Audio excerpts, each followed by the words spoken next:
গত জুলাই আগস্টের ছাত্র জনতা আন্দোলনের পরে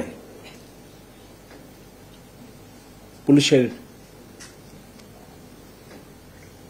বিশেষ করে ঢাকা মেট্রোপলিটন পুলিশের ভঙ্গুর অবস্থায় আমার পিডিসি স্যার কাজ করেন এবং জুলাই আগস্টে যে সকল ছাত্র জনতা শহীদ হয়েছেন এবং আহত হয়েছেন তাদের সকলের প্রতি আমি সমবেদনা জানাই, তাদের আত্মার মাগফিরাত কামনা করি। সাথে সাথে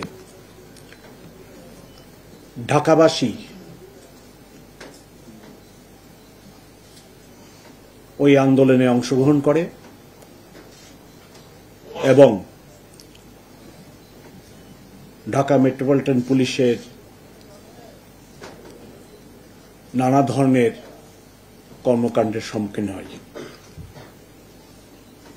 ঢাকা মেট্রোপলিটন পুলিশ ওই আন্দোলনে পেশাদারিত্বের বাইরে গিয়ে যে কাজ করেন সেই কাজের জন্য আমি অত্যন্ত দুঃখিত এবং ঢাকাবাসীর কাছে তথা দেশবাসীর কাছে আমি ক্ষমা প্রার্থী।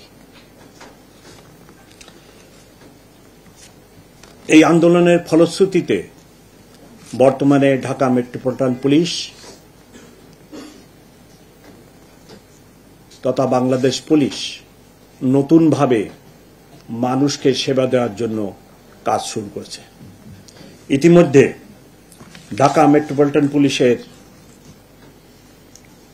ওই সময়ের যে সমস্ত পুলিশ কর্মকর্তাবৃন্দ অপেশাদারিত্বের সাথে কাজ করেছে তাদেরকে বিভিন্ন জায়গায় বদলি করা হয় এবং অনেকের বিরুদ্ধে দেশের প্রচলিত আইনে ব্যবস্থাও নেওয়া হয়েছে, আপনারা সেটা জানেন। রিগেল এম্পোরিয়াম হানিবার্ড অফারে জিতে নিতে পারেন ইন্দোনেশিয়ার বালিতে স্বপ্নের হানিমুন।